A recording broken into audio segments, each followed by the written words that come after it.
বিসমিল্লাহির রহমানির রহিম। জাতীয় বিশ্ববিদ্যালয়ের অনলাইন ক্লাসে সবাইকে স্বাগতম। করোনাকালীন শিক্ষা কার্যক্রম চলমান রাখার স্বার্থে জাতীয় বিশ্ববিদ্যালয়ের উদ্যোগে অনলাইন ক্লাসে সংযুক্ত হতে পেরে আমি আনন্দিত। সবাইকে স্বাস্থ্যবিধি মেনে চলার আহ্বান জানাচ্ছি। আমি মোহাম্মদ আসাদুজ্জামান, প্রভাষক, রসায়ন বিভাগ, তেজগাঁও কলেজ, ঢাকা। জাতীয় বিশ্ববিদ্যালয়ের স্নাতক সম্মান প্রোগ্রামের 2428007 এ বিষয় কোডের নিউক্লিয় রসায়নের তেজস্ক্রিয়তা ও তেজস্ক্রিয় ক্ষয় ধ্রুবক এই বিষয়টি নিয়ে আলোচনা করব। সবাইকে আবারও স্বাগত জানাচ্ছি। এই তেজস্ক্রিয়তা ও তেজস্ক্রিয় ক্ষয় ধ্রুবক এই অধ্যায়ের আলোচ্য সূচি সমূহ হচ্ছে তেজস্ক্রিয়তা, তেজস্ক্রিয়তার শ্রেণীবিভাগ, কৃত্রিম ও প্রাকৃতিক তেজস্ক্রিয়তার পার্থক্য, তেজস্ক্রিয় রশ্মি নির্গমনে নিউক্লিয়াসের পরিবর্তন, পরমাণুর গঠন নির্ণয়ে তেজস্ক্রিয়তা, তেজস্ক্রিয় রশ্মির প্রকৃতি, তেজস্ক্রিয় আইসোটোপের মাথা কন্যা সম্পর্ক, তেজস্ক্রিয় বিভাজন তত্ত্ব, তেজস্ক্রিয় ক্ষয়সূত্রের গাণিতিক রূপ, তেজস্ক্রিয়তার গ্রুপ অপসারণ তত্ত্ব, তেজস্ক্রিয় ক্ষয় সারি, তেজস্ক্রিয় রশ্মির ক্ষয়, তেজস্ক্রিয় সাম্যাবস্থা এবং ইলেকট্রন ক্ষয়। এই বিষয়সমূহই হচ্ছে তেজস্ক্রিয়তা ও তেজস্ক্রিয় ক্ষয় ধ্রুবক এ অধ্যায়ের আলোচ্য বিষয়। প্রথমে আসি ভূমিকা, যে তেজস্ক্রিয়তা এই বিষয়টা কি। তেজস্ক্রিয়তা হচ্ছে কোন পরমাণু যদি স্বতঃস্ফূর্তভাবে তেজস্ক্রিয় রশ্মি বিকিরণের মাধ্যমে অন্য কোনো পরমাণুতে পরিণত হয়, তাহলে এই ঘটনাটাকে আমরা বলি তেজস্ক্রিয়তা। যেমন আমরা যদি সাধারণভাবে দেখি যে রেডিয়ামকে যদি রেখে দেওয়া হয়, তাহলে সাধারণভাবে দেখা যাচ্ছে সে তেজস্ক্রিয়তা রশ্মি বিকিরণ করে করে সে অন্য আরেকটা পরমাণুতে পরিণত হয়। এটি একটি স্বতঃস্ফূর্ত প্রক্রিয়া, বাহিরের কোনো তাপ, চাপ এটার উপর কোনো প্রভাব বিস্তার করতে পারে না। এটিই তেজস্ক্রিয়তা। তাহলে কোন পরমাণু স্বতঃস্ফূর্তভাবে তেজস্ক্রিয় রশ্মি বিকিরণের মাধ্যমে অন্য কোনো পরমাণুতে পরিণত হওয়ার প্রক্রিয়াকে আমরা বলি তেজস্ক্রিয়তা। কোন পরমাণু ভেঙে উৎপন্ন উৎপাদসমূহের ভরের যোগফল পরমাণুর ভরের চেয়ে কম হলে অতিরিক্ত ভরটুকু আলফা, বিটা রশ্মি নির্গমনের মাধ্যমে অথবা স্বতঃস্ফূর্তভাবে বিভাজনের মাধ্যমে শক্তি বিকিরণ করে আপনা আপনি শক্তি নির্গত হওয়ার প্রক্রিয়া হচ্ছে তেজস্ক্রিয়তা। তেজস্ক্রিয়তা আর নিউক্লিয় বিক্রিয়া এই দুটির মধ্যে পার্থক্য হচ্ছে তেজস্ক্রিয়তা হচ্ছে একটি স্বতঃস্ফূর্ত ঘটনা, আর নিউক্লিয় বিক্রিয়া সেটি হচ্ছে একটি বাইরে থেকে সংগঠিত করা হয়। তেজস্ক্রিয়তা আমি একটা ইউরেনিয়ামকে রেখে দিলাম, সে স্বতঃস্ফূর্তভাবে বিভিন্ন ধরনের রশ্মি নির্গমন করে অন্য একটা মৌলে রূপান্তরিত হবে। এটি একটি স্বতঃস্ফূর্ত প্রক্রিয়া। অন্যদিকে ইউরেনিয়াম নিউক্লিয়াসটাকে আমি নিউট্রন দ্বারা আঘাত করে বিপুল পরিমাণে দেখা গেল সেখান থেকে শক্তি 3টি নিউট্রন এবং বেরিয়াম এবং ক্রিপ্টনে যদি রূপান্তরিত হয়, তাহলে এই ঘটনাটি হচ্ছে নিউক্লিয় বিক্রিয়া এবং ওই ঘটনাটা বাইরে থেকে সংগঠিত করা হচ্ছে। তেজস্ক্রিয়তা ঘটে নিউক্লিয়াসে এবং এর ফলে তেজস্ক্রিয় প্রক্রিয়ায় ভরের পরিবর্তন ঘটে। আইনস্টাইনের আপেক্ষিক তত্ত্ব অনুসারে হারানো যে ভরটুকু আছে, অর্থাৎ যে ভরটুকু সে হারাচ্ছে, এই হারানো ভর সমতুল্য পরিমাণ শক্তি উৎপাদন করে। শুরুতে আসি আমরা তেজস্ক্রিয়তা বা রেডিও অ্যাক্টিভিটি। তেজস্ক্রিয়তার কথা বলবো অথচ কুরি পরিবারের অবদান বলবো না, এটি আসলে হয় না। এই রেডিও অ্যাক্টিভিটির সম্পর্কে যারা সর্বপ্রথম মৌলিক গবেষণা করেছেন তারা হচ্ছেন মাদাম কুরি এবং পিয়েরে কুরি। এই মাদাম কুরি সম্পর্কে আসলে একটু বলা উচিত যে উনি কে ছিলেন মাদাম কুরি। এবং মাদাম কুরি, পিয়েরে কুরি, তারপরে এই যে কুরি পরিবার, অর্থাৎ যারা নোবেল পুরস্কারটাকে পারিবারিক ঐতিহ্য বানিয়ে ফেলেছিলেন, তাদের সম্পর্কে একটু বলা উচিত। এবং কুরি পরিবারটি এত আজব আর এত অসাধারণ যে প্রায় প্রত্যেক সদস্যই নোবেল পুরস্কার জয় করেছেন তারা। ম্যারি কুরি, যাকে বলছি আমরা মাদাম কুরি, মাদাম ম্যারি কুরি, উনি যে কত কিছুতে প্রথম ছিলেন সেটা জানলেও চমকে যেতে হয়। প্রথম নোবেল জয়ী নারী এই ম্যারি কুরি, প্রথম দুটি নোবেল জয়ী নারী অর্থাৎ পদার্থবিজ্ঞান এবং রসায়ন বিজ্ঞান এই দুটি বিষয়ের উপরে নোবেল জয়ী উনি নারী, বিজ্ঞানের দুটি আলাদা ক্ষেত্রে দুবার নোবেল জয়ী একমাত্র ব্যক্তি, এবং প্যারিসের ইকোলা নরমালে সুপেরিয়র প্রতিষ্ঠানের প্রথম নারী ফ্যাকাল্টি, প্যারিসের সরবর্ন বিশ্ববিদ্যালয়ের প্রথম নারী প্রফেসর। এই হলো মাদাম ম্যারি কুরি। যদিও ওনার শৈশবটা অনেক কষ্টে কেটেছে, কিন্তু বিজ্ঞানের প্রতি ওনার যে অনুরাগ, সেই অনুরাগই ওনাকে এই এত বিজ্ঞানের এত উচ্চ আসনে বসিয়েছে। ওনার স্বামী পিয়েরে কুরি, এবং দুজনেই দেখা গেছে এই নোবেল পুরস্কার পেয়েছিলেন। আচ্ছা, তো 1898 সালে এই মাদাম কুরি এবং পিয়েরে কুরি তেজস্ক্রিয়তা বিষয়ক প্রথম মৌলিক গবেষণা করে, এবং তারা দেখেন যে এক টুকরা ইউরেনিয়ামের এক টুকরা যদি খনিজ নিয়ে লক্ষ্য করেন, তাহলে দেখতেছেন যে তা হতে এক প্রকার অদৃশ্য আলো বিচ্ছুরিত হচ্ছে। তারা আরো লক্ষ্য করেন যে এই ইউরেনিয়ামের যে টুকরা, এই আলো বিচ্ছুরণের ফলে ধীরে ধীরে অন্য মৌলে রূপান্তরিত হচ্ছে। এই যে ঘটনাটা, এটি ছিল রেডিও অ্যাক্টিভিটি। আমরা তেজস্ক্রিয়তার যদি কারণ দেখি, অর্থাৎ তেজস্ক্রিয়তার কারণগুলো কি কি, কোন কোন কারণে এই তেজস্ক্রিয়তা হচ্ছে। তেজস্ক্রিয়তার কারণগুলো যদি দেখা যায়, তাহলে দেখা যায় যে তেজস্ক্রিয়তার কারণ হচ্ছে যে নিউক্লিয়াসে অবস্থিত নিউট্রন এবং প্রোটন যে থাকে, যাদেরকে আমরা সাধারণ ভাষাতে একত্রে বলি নিউক্লিয়ন, এবং তাদের পারস্পরিক রূপান্তরের ফলে তেজস্ক্রিয় বলের সৃষ্টি হয় এবং তা নিউক্লিয়াসকে স্থায়ী করে। পারমাণবিক সংখ্যা যত বাড়ে, পারমাণবিক সংখ্যা বৃদ্ধির সাথে সাথে প্রোটনগুলোর যে এই যে প্রোটন প্রোটন বিকর্ষণ, এই বিকর্ষণ বলটা ক্রমান্বয়ে বাড়তে থাকে। এই বিকর্ষণ বৃদ্ধির কারণে যেটি হয় যে তাদের ভিতরকার যে এই যে আকর্ষণী বলের মাধ্যমে নিউক্লিয়ন সমূহ পরস্পরের সাথে একসাথে ছিল, দেখা গেছে যে পারমাণবিক সংখ্যা যখন বাড়ে, বিকর্ষণ ক্রমান্বয়ে বাড়ছে, বিকর্ষণ বাড়ার সাথে সাথে এই নিউক্লিয় বল আর ওই পরিমাণে বৃদ্ধি পায় না, এবং এক সময় গিয়ে দেখা যায় বিকর্ষণ এই যে নিউক্লিয় বল যেটা আছে তার চাইতে অনেক বেশি হয়। যখন নিউক্লিয় বলের মানটা বেশি হয়ে যায়, তখন যেটা হয়, তখন হচ্ছে যে এই নিউক্লিয়াসটা স্বতঃস্ফূর্তভাবে বা একা একাই ভেঙে অন্য একটা সুস্থিত নিউক্লিয়াসে পরিণত হয়। এটি তেজস্ক্রিয়তা, অর্থাৎ তেজস্ক্রিয়তার মূল কারণ হচ্ছে যে নিউক্লিয়াসে নিউক্লিয়ন সমূহের ভিতরে যখন বিকর্ষণ বলের মান এদের ভিতরকার বিদ্যমান আকর্ষণ বলের মানকে অতিক্রম করে যায়, তখন মৌলটা হয়ে যায় তেজস্ক্রিয়। তেজস্ক্রিয়তার আমরা যদি শ্রেণী বিভাগ দেখি, তাহলে এটা দুই প্রকার, একটি হচ্ছে প্রাকৃতিক বা স্বাভাবিক তেজস্ক্রিয়তা, আর একটি হচ্ছে কৃত্রিম তেজস্ক্রিয়তা।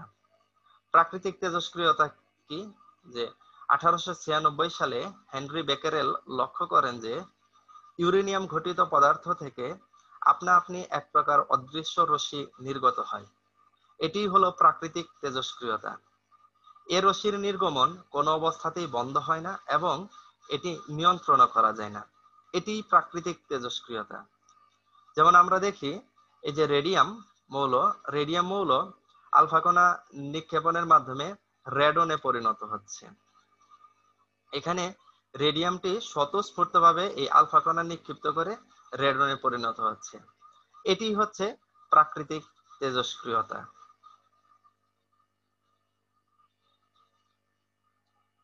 কৃত্রিম তেজস্ক্রিয়তা।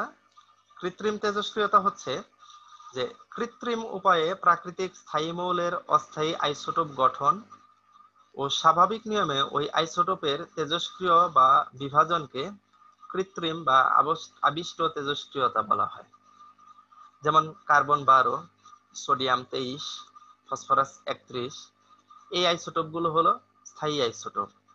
অথচ কৃত্রিম উপায়ে কার্বন 14, সোডিয়াম 24, ফসফরাস 32 ইত্যাদি তৈরি হলে দেখা যায় এই আইসোটোপ গুলো তেজস্ক্রিয়, এবং এগুলোকেই সাধারণভাবে তেজস্ক্রিয় আইসোটোপ বলা হয়। কৃত্রিম তেজস্ক্রিয়তার তেজস্ক্রিয় ভাঙন যদি আমরা দেখি, যেমন এই কার্বন পরমাণু বিটা অপসারণের মাধ্যমে নাইট্রোজেনে পরিণত হচ্ছে। সোডিয়াম পরমাণু বিটা অপসারণের মাধ্যমে ম্যাগনেসিয়ামে পরিণত হচ্ছে। ফসফরাস 32 এটি হিলিয়াম এবং নিয়ন নির্গমনের মাধ্যমে অ্যালুমিনিয়ামে পরিণত হচ্ছে।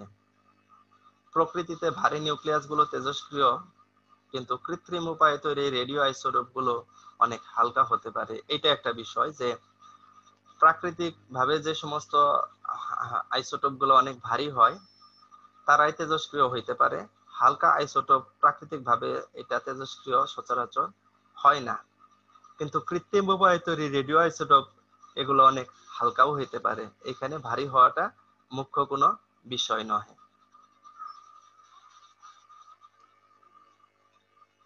এই আইরিন কুরি অর্থাৎ কুরি পরিবারেরই আরেক সদস্য আইরিন কুরি এবং ফ্রেডরিক জুলিও প্রথম কৃত্রিম তেজস্ক্রিয়তার আবিষ্কার করেন এবং তারা অ্যালুমিনিয়াম নির্মিত লক্ষ্যবস্তুর উপর আলফা কণা নিক্ষেপ করে লক্ষ্য করেন যে নিউট্রন স্রোতের সঙ্গে পজিট্রন কণার স্রোত রয়েছে।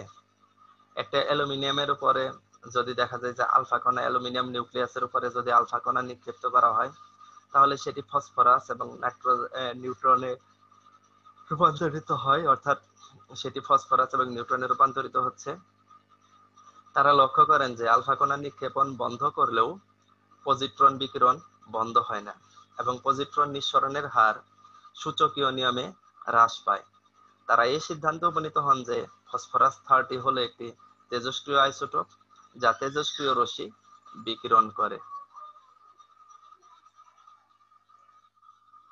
এই ফ্রেডরিক জুলিও এবং আইরিন কুরি তারা 1935 সালে এই রসায়নে নোবেল পুরস্কার পান এই রেডিও নতুন রেডিও আইসোটোপ আবিষ্কারের জন্য। এবং চিত্রে আমরা এই ফ্রেডরিক জুলিও এবং আইরিন কুরির ছবি দেখতে পাচ্ছি। তেজস্ক্রিয় বিকিরণ যদি দেখা হয়, ফরাসি বিজ্ঞানী হেনরি বেকেরেল ইউরেনিয়ামের শতপ্রভা পরীক্ষা করতে গিয়ে লক্ষ্য করেন যে 82 পরবর্তী পারমাণবিক সংখ্যার মৌলগুলো বাহ্যিক কোনো উপসর্গ দ্বারা প্ররোচিত না হয়েও স্বতঃস্ফূর্তভাবে তেজস্ক্রিয় বিকিরণ নিঃসৃত করে। প্রচন্ড তাপে গলে বা শীতল করে জমিয়ে চৌম্বকীয় বা বিদ্যুৎ ক্ষেত্রে প্রভাবে রেখে চাপ কমিয়ে বা বাড়িয়ে বহিঃস্তরের সব ইলেকট্রন সরিয়ে ফেললেও তেজস্ক্রিয়তাকে স্থগিত বা ত্বরান্বিত বা নিয়ন্ত্রণ করা সম্ভব নয়।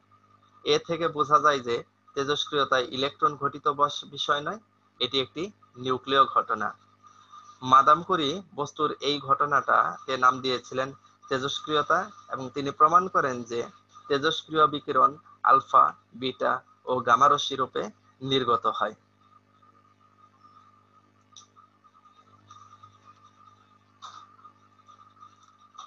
বিজ্ঞানী রাদারফোর্ড তেজস্ক্রিয় পদার্থ হতে বিচ্ছুরিত রশ্মির প্রকৃতি নির্ণয় করেন। তিনি রশ্মির গতিপথে শক্তিশালী তড়িৎ ক্ষেত্র প্রয়োগ করলে এই রশ্মিটি 3 ভাগে বিভক্ত হয়।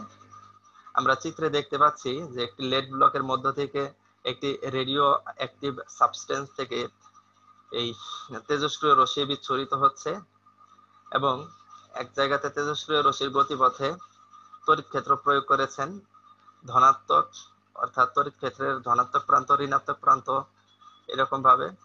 তো তড়িৎ ক্ষেত্রে 3টি ভাগে বিভক্ত করেছেন। উনি দেখেছেন যে রশ্মি তড়িৎ ক্ষেত্রের ঋণাত্মক প্রান্তের দিকে বেঁকে যায় তা ধনাত্মক চার্জযুক্ত। কারণ যদি তড়িৎ ক্ষেত্রে ঋণাত্মক প্রান্তের দিকে ঋণাত্মক প্রান্ত প্রবর্তিত যদি বিকর্ষিতই হইতো তাহলে ওই রশ্মিটি হয়তো ঋণাত্মক চার্জযুক্ত। যেহেতু তড়িৎ ক্ষেত্রে ঋণাত্মক প্রান্তের দিকে সে বেঁকে যাচ্ছে, অতএব সেটি হচ্ছে ধনাত্মক চার্জযুক্ত এবং এটাকে আলফা কণা বা আলফা রশ্মি বলা হয়েছে। যে রশ্মি তড়িৎ ক্ষেত্রের ধনাত্মক প্রান্তের দিকে যায় তার ঋণাত্মক চার্জযুক্ত, একে বিটা কণা বা বিটা রশ্মি বলা হয়েছে। এবং যে রশ্মি তড়িৎ ক্ষেত্রের প্রভাবের কোনো দিক পরিবর্তন না করে তার নিরপেক্ষ চার্জযুক্ত, অর্থাৎ যে রশ্মি তড়িৎ ক্ষেত্রের প্রভাবে কোনো দিক পরিবর্তন করে না, সেটি হচ্ছে নিরপেক্ষ চার্জযুক্ত। একে গামা কণা বা গামা রশ্মিও বলা হয়।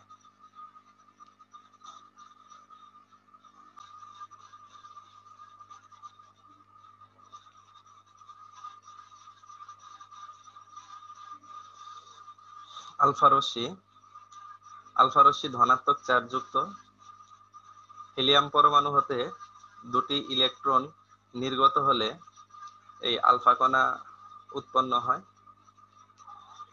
অর্থাৎ হিলিয়াম নিউক্লিয়াস থেকে দুটি যদি ইলেকট্রন অপসারণ করা হয় তাহলে যা থাকবে সেটি হচ্ছে আলফা কণা। এবং আলফা কণা যখন নিক্ষিপ্ত হয় তখন আমরা দেখি এখানে বস্তু অর্থাৎ যে নিউক্লিয়াস থাকে সেই নিউক্লিয়াসের পারমাণবিক সংখ্যা কমে 2 একক এবং পারমাণবিক ভর কমে যায় 4 একক। বিটা রশ্মি বা বিটা কণা এটি ঋণাত্মক চার্জযুক্ত। বিটা কণা তীব্র গতিসম্পন্ন ইলেকট্রন।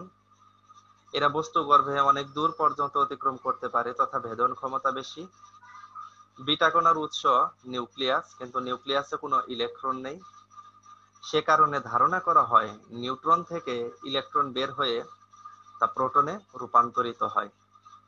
অর্থাৎ একটি নিউট্রন আমরা যদি চিত্রে দেখি, একটি নিউট্রন একটি প্রোটন এবং বিটা কণাতে রূপান্তরিত হয়েছে, সাথে সাথে একটি নিউট্রিনোতে রূপান্তরিত হয়েছে।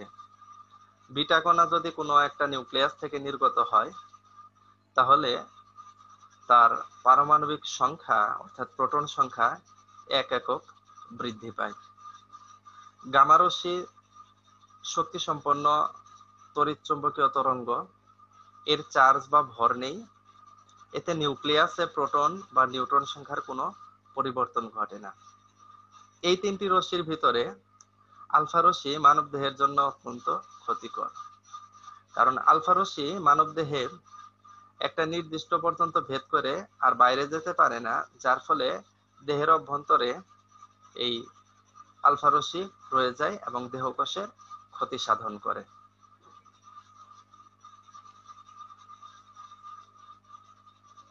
ইলেকট্রন গ্রাস। এই পদ্ধতিটি একটি ভিন্ন ধরনের।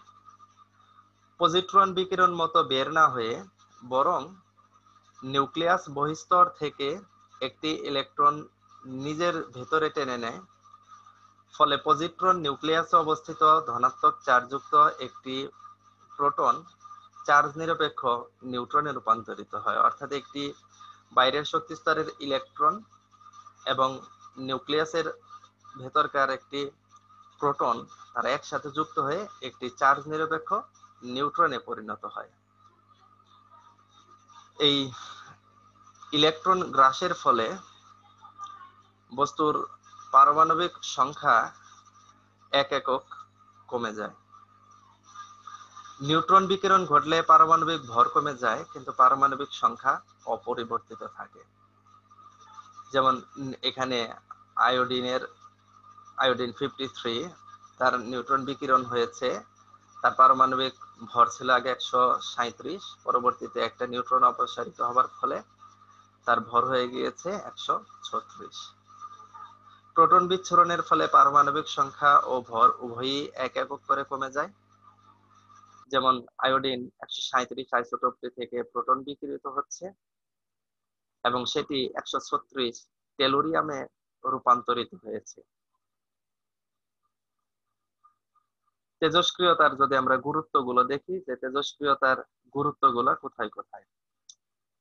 তেজস্ক্রিয়তার গুরুত্ব হচ্ছে যে তেজস্ক্রিয়তার মাধ্যমে পরমাণুর গঠন সম্পর্কে ধারণা লাভ করা যায়।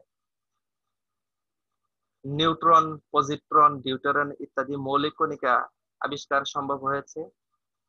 এক মৌলের পরমাণু থেকে অপর মৌলের পরমাণুতে রূপান্তর সম্ভব হয়েছে। চিকিৎসা ক্ষেত্রে দুরারোগ্য রোগের চিকিৎসা সম্পর্কে জানা সম্ভব হয়েছে। তেজস্ক্রিয় আইসোটোপ ব্যবহার করে রাসায়নিক বিক্রিয়ার গতি প্রকৃতি সম্বন্ধে জানা সম্ভব হয়েছে। উদ্ভিদের বৃদ্ধি ও রোগ সম্পর্কে জানা এই তেজস্ক্রিয়তার কারণে সম্ভব হয়েছে। তেজস্ক্রিয়তার বৈশিষ্ট্য যদি দেখি তাহলে তেজস্ক্রিয়তার বৈশিষ্ট্য হচ্ছে এটি একটি নিউক্লিয় ঘটনা। তাপ, চাপ, চৌম্বক ক্ষেত্র প্রভৃতি দ্বারা তেজস্ক্রিয়তা প্রভাবিত হয় না। এটি একটি ধীর প্রক্রিয়া এবং যেসব মৌলের পারমাণবিক সংখ্যা 82 এর উপরে তারা সাধারণত তেজস্ক্রিয় হয়।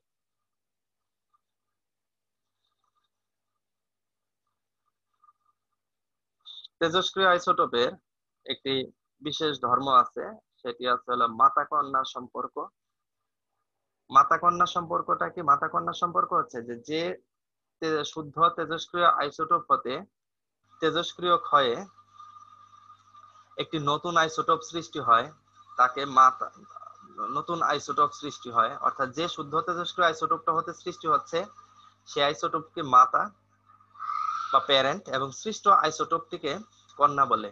এভাবে সৃষ্ট আইসোটোপটিও তেজস্ক্রিয় হতে পারে। যেমন যেমন মাতা মৌল এ এর বিভাজনের ফলে অপত্য কন্যা বি মৌল উৎপন্ন হয়, আবার বি এর বিভাজনের ফলে তেজস্ক্রিয় কন্যা সি মৌল উৎপন্ন হয়। এক্ষেত্রে দীর্ঘ সময় পরে লক্ষ্য করলে দেখা যায় প্রতিটি মৌলের উৎপত্তির হার এবং বিভাজনের হার সমান। এ থেকে বি এর উৎপত্তির হার সমান সমান বি থেকে সি এর উৎপত্তির হার। এরূপ অবস্থাকে তেজস্ক্রিয় সাম্যাবস্থা বলে।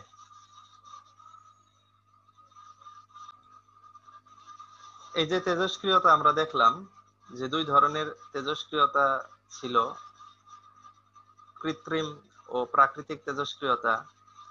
এদের মধ্যে আবার কিছু পার্থক্যও রয়েছে।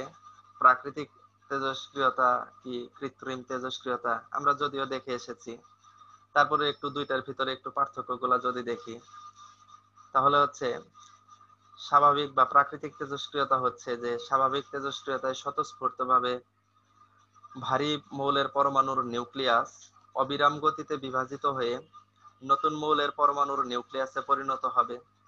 এটি হচ্ছে একটি স্বাভাবিক তেজস্ক্রিয়তা। যেমন রেডিয়াম আলফা কণা নিক্ষেপণের মাধ্যমে রেডনে পরিণত হচ্ছে, এটি একটি স্বাভাবিক তেজস্ক্রিয়তার মধ্যে পড়ে। আর কৃত্রিম তেজস্ক্রিয়তা হচ্ছে যে আঘাতকারী কোনো কণা দ্বারা পরমাণুর নিউক্লিয়াসকে আঘাত করে অস্থায়ী একটা তেজস্ক্রিয় নিউক্লিয়াস উৎপন্ন করা হয়। স্বাভাবিক যে তেজস্ক্রিয়তা আছে, স্বাভাবিক তেজস্ক্রিয়তায় নিউক্লিয়াস হতে আলফা, বিটা, গামা এ ধরনের রশ্মি নির্গত হয়। আর কৃত্রিম যে তেজস্ক্রিয়তা আছে, কৃত্রিম তেজস্ক্রিয়তায় নিউক্লিয়াস হতে নিউট্রন, পজিট্রন ইত্যাদি নির্গত হয়। তেজস্ক্রিয়তা, স্বাভাবিক তেজস্ক্রিয়তা বা প্রাকৃতিক তেজস্ক্রিয়তায় তেজস্ক্রিয় পদার্থ থেকে আমরা যেটা বলছিলাম আলফা, বিটা, আর ওইখান থেকে হচ্ছে পজিট্রন, নিউট্রন এগুলা হয়। তো স্বাভাবিক ইয়েতে দেখা যায়, স্বাভাবিক যে তেজস্ক্রিয়তা আছে এখানে তেজস্ক্রিয় সারি গঠন করে, আর ইয়েতে অর্থাৎ কৃত্রিম তেজস্ক্রিয়তা এরকম কোন তেজস্ক্রিয় সারি গঠন করে না। স্বাভাবিক তেজস্ক্রিয়তায় অধিক পরিমাণ তাপ শক্তি নির্গত হয়, আর কৃত্রিম যে তেজস্ক্রিয়তা আছে এই প্রক্রিয়ায় সামান্য পরিমাণ তাপ শক্তি নির্গত হয়। স্বাভাবিক তেজস্ক্রিয়তা কেবলমাত্র ভারী মৌলের ক্ষেত্রে প্রযোজ্য, আর কৃত্রিম তেজস্ক্রিয়তা ভারী ও হালকা উভয় মৌলের জন্য প্রযোজ্য হয়। উপযুক্ত কোন কণা দ্বারা আঘাত করে প্রাকৃতিক তেজস্ক্রিয় মৌলের আইসোটোপের নিউক্লিয় সংযোজন বা নিউক্লিয়ার ফিউশন সম্ভব এবং এর ফলে প্রচুর শক্তি উৎপন্ন হয়। আর এক্ষেত্রে হচ্ছে আঘাতকারী কণা দ্বারা আঘাত করে কৃত্রিম তেজস্ক্রিয় মৌলের নিউক্লিয় যেটা সংযোজন সেটা সম্ভব নয়। স্বাভাবিক তেজস্ক্রিয়তা সংযোজন, বিভাজন, শৃঙ্খল বিক্রিয়া ব্যবহার করে তেজস্ক্রিয় আইসোটোপ তৈরি করা হয়। আর কৃত্রিম তেজস্ক্রিয়তার সাহায্যে কেবল রেডিও আইসোটোপ তৈরি করা যায় না, কৃষিক্ষেত্রে অনেক রোগ নিরাময়কারী ঔষধ প্রস্তুতিতেও ব্যবহৃত হয়। এটি হচ্ছে কৃত্রিম তেজস্ক্রিয়তার। এরপরে আমরা আসবো আলফা ক্ষয়ের তত্ত্ব। আলফা ক্ষয়ের তত্ত্ব হচ্ছে যে আলফা কণা তত্ত্বের মূল সূত্র বা মূল স্বীকার্য সমূহকে স্বাধীনভাবে বিজ্ঞানী গ্যামো, গার্নে ও কন্ডন উপস্থাপন করেন। যেমন একটি আলফা কণা ভারী নিউক্লিয়াসের অভ্যন্তরে একটি স্বতন্ত্র অংশ হিসেবে অবস্থান করতে পারে। একটি আলফা কণা পার্শ্বীয় বিভবের ফলে ধ্রুব গতিতে নিউক্লিয়াসের অভ্যন্তরে ঘুরতে থাকে, অর্থাৎ আলফা কণার গতি ধ্রুবক থাকে এবং বিভব বাঁধের মধ্যে কণাটি নিউক্লিয়াসের মধ্যে অবস্থিত। আলফা কণাটি প্রসারিত বিভব বাঁধের মধ্যে সংঘর্ষে লিপ্ত থাকে এবং অতি ক্ষুদ্র হলেও বিভব বাঁধ অতিক্রম করে বেরিয়ে আসার সম্ভাবনা থাকে। অর্থাৎ আলফা কণা বিভব বাঁধের সাথে ধাক্কা লাগার ফলে নিউক্লিয়াস হতে বের হওয়ার একটি নির্দিষ্ট সম্ভাবনা থাকে।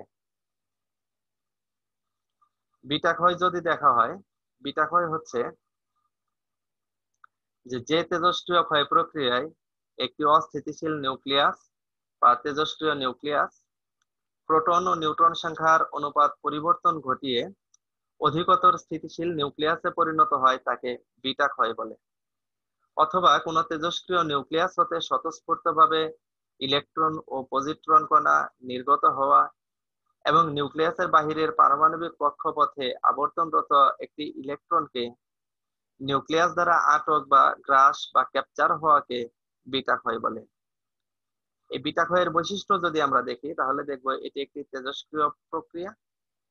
বিটা ক্ষয়ে কোনো তেজস্ক্রিয় নিউক্লিয়াস তার প্রোটন ও নিউট্রন সংখ্যার অনুপাত পরিবর্তন ঘটিয়ে অধিকতর স্থিতিশীল নিউক্লিয়াসে পরিণত হয়। বিটা ক্ষয় প্রক্রিয়ায় নিউক্লিয়াস হতে ধনাত্মক বা ঋণাত্মক কণার নিঃসরণ ঘটে।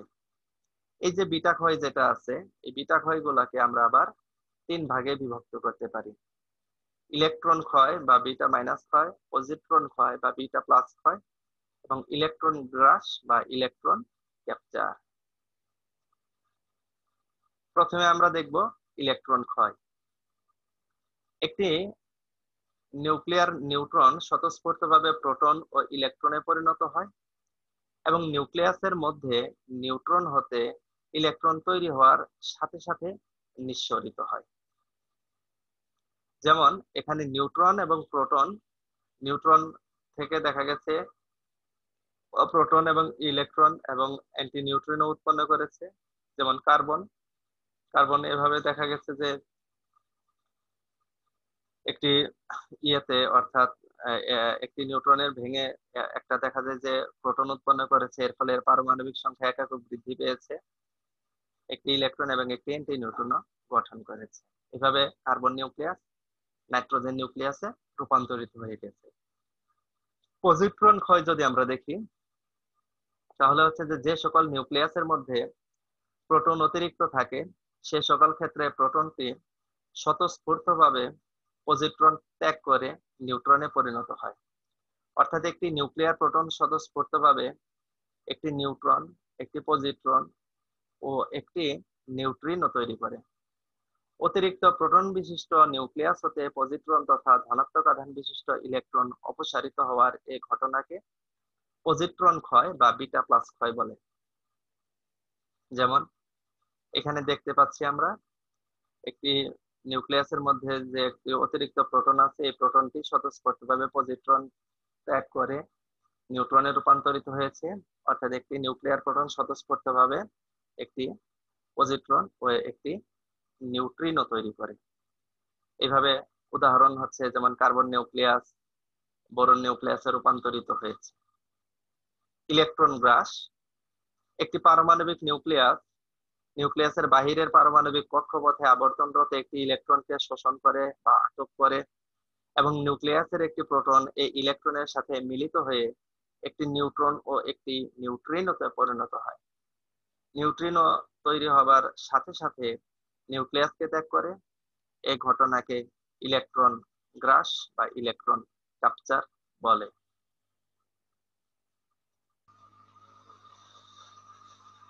এই যে আলফা, বিটা এবং গামা রশ্মি আমরা দেখলাম, এদের মধ্যে যদি আমরা তুলনা করি, কম্পেয়ার করি, তাহলে দেখব যে আলফা রশ্মি, বিটা রশ্মি, গামা রশ্মি। আলফা রশ্মি শুরুতে যদি দেখি যে তাহলে দেখবো হচ্ছে যে তেজস্ক্রিয় মৌলের পরমাণুর নিউক্লিয়াস থেকে নির্গত নির্দিষ্ট ভর বিশিষ্ট ধনাত্মক চার্জবাহী যে কণিকা,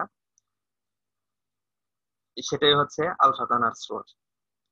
আর বিটা রশ্মি হচ্ছে যে তেজস্ক্রিয় মৌলের নিউক্লিয়াস থেকে নির্গত উচ্চ গতিবেগ সম্পন্ন বিটা কণা হচ্ছে ইলেকট্রনের স্রোত। আর গামা রশ্মি হচ্ছে তেজস্ক্রিয় মৌলের পরমাণুর নিউক্লিয়াস থেকে অতি ক্ষুদ্র তরঙ্গ দৈর্ঘ্য বিশিষ্ট এক প্রকার তড়িৎ চুম্বকীয় বিকিরণ। আলফা রশ্মি যেটা হচ্ছে ধনাত্মক চার্জযুক্ত, বিটা রশ্মি হচ্ছে ঋণাত্মক চার্জযুক্ত, আবার গামা রশ্মি যেটা, এটা হচ্ছে চার্জ নিরপেক্ষ। আলফা রশ্মির যদি আমরা দেখি, এটার ভর বেশি, গতিশক্তি এবং উচ্চ বেগ সম্পন্ন। বিটা রশ্মি হচ্ছে এটার ভর কম এবং গতিশক্তি ও ভর কম হয়, এর গতিশক্তি ও ভরবেগ কম। এবং গামা রশ্মি হচ্ছে ভরহীন হওয়ায় এর গতিশক্তি এবং ভরবেগ শূন্য। ভেদন ক্ষমতা যদি দেখা হয়, আলফা রশ্মির ভেদন ক্ষমতা তিনটার ভিতরে সবচাইতে কম। বিটা রশ্মির ভেদন ক্ষমতা এর চাইতে, এই আলফা রশ্মির চাইতে একটু বেশি, এবং গামা রশ্মির ভেদন ক্ষমতা আরো বেশি। যদি জীবকোষের মানে ক্ষতি করার ধরন আমরা দেখি, তাহলে সেটা হচ্ছে আলফা রশ্মি আলফা রশ্মি এটা এটি জীবকোষের জন্য ক্ষতিকারক ও জীবদেহে ক্ষত তৈরি করে। বিটা রশ্মি আলফা রশ্মির তুলনায় কম ক্ষতিকারক, কিন্তু ক্ষত তৈরি করতে পারে। আর গামা রশ্মি ক্ষত তৈরি করতে না পারলেও এটি কোষের জন্য মারাত্মক ক্ষতিকারক। এই হচ্ছিল আলফা, বিটা এবং গামা রশ্মির মধ্যে তুলনা। বিটা কণা এবং ইলেকট্রনের মধ্যে যদি আমরা পার্থক্য দেখি, বিটা কণাও ঋণাত্মক চার্জ, ইলেকট্রনের ঋণাত্মক চার্জ, কিন্তু বিটা কণা আর ইলেকট্রনের মধ্যে পার্থক্য হচ্ছে বিটা কণা ইলেকট্রন নয়।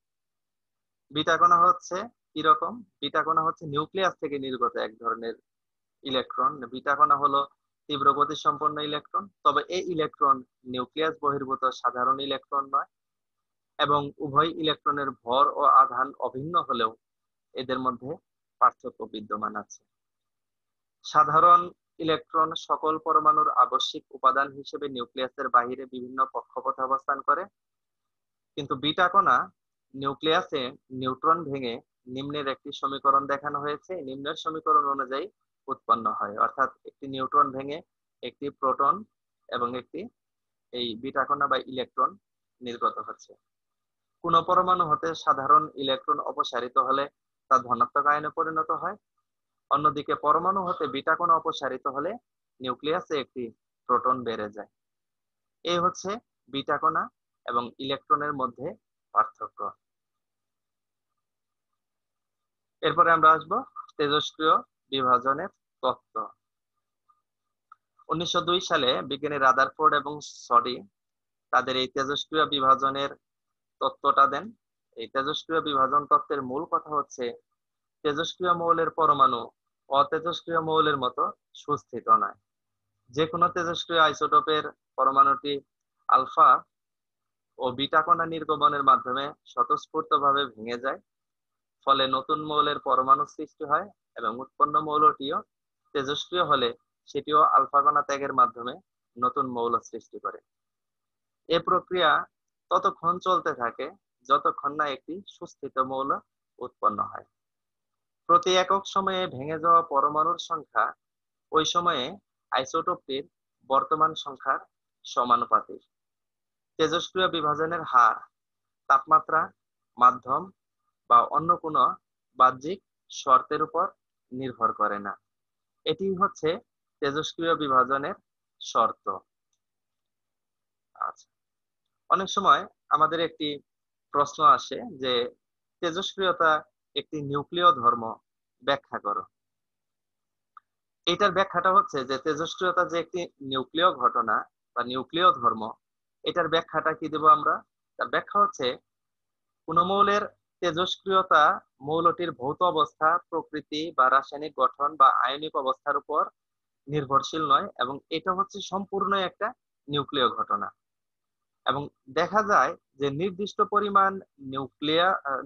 পরিমাণ কোনো মৌল হতে নির্দিষ্ট সময়ে যে পরিমাণ তেজস্ক্রিয়তা পাওয়া যায়, তার যৌগ হতেও সমপরিমাণ তেজস্ক্রিয়তার উদ্ভব ঘটে।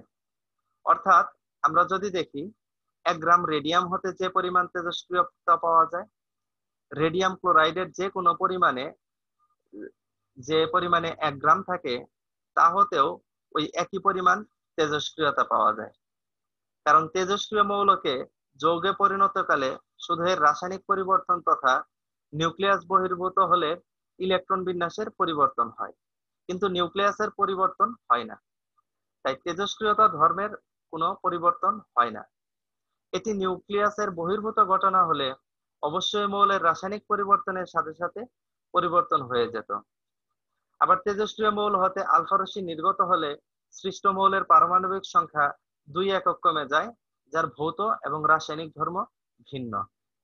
অথচ আমাদের যে সাধারণ যে রাসায়নিক বিক্রিয়াগুলো আছে, এখানে কোনো মৌলের পারমাণবিক সংখ্যা বৃদ্ধি পায় না। অর্থাৎ এখানে শুধু বাইরের শক্তি স্তরের যে ইলেকট্রন গুলো আছে, এই বাইরের শক্তি স্তরের ইলেকট্রন গুলো আদান প্রদানকৃত হয় বলে এখানে আর এই হয় না। অর্থাৎ তাদের যে পারমাণবিক সংখ্যা এরকম কিছু কমেও না, এরকম কিছু বাড়েও না।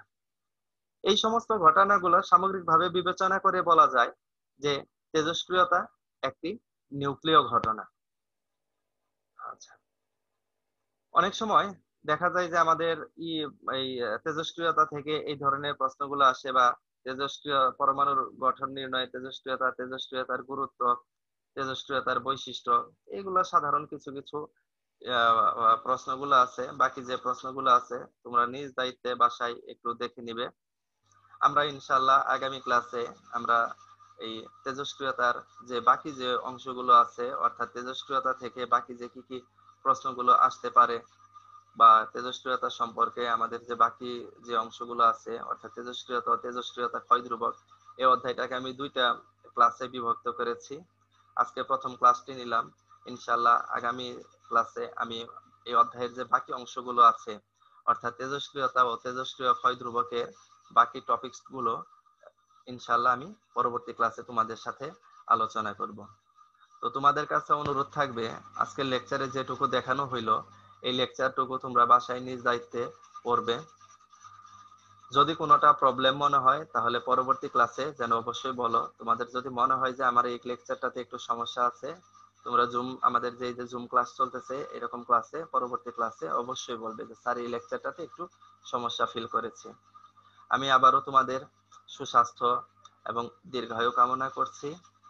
সবাই ভালো থাকো, সুস্থ থাকো, নিরাপদে থাকো, সামাজিক দূরত্ব মানো, তারপরে বাসায় বাসায় থাকো, অযথা বাইরে ঘোরাঘুরি করার দরকার নাই। এই সময়গুলাকে পরিপূর্ণভাবে কাজে লাগাও। সবাই ভালো থেকো, সুস্থ থাকো, নিরাপদে থাকো। আল্লাহ হাফেজ।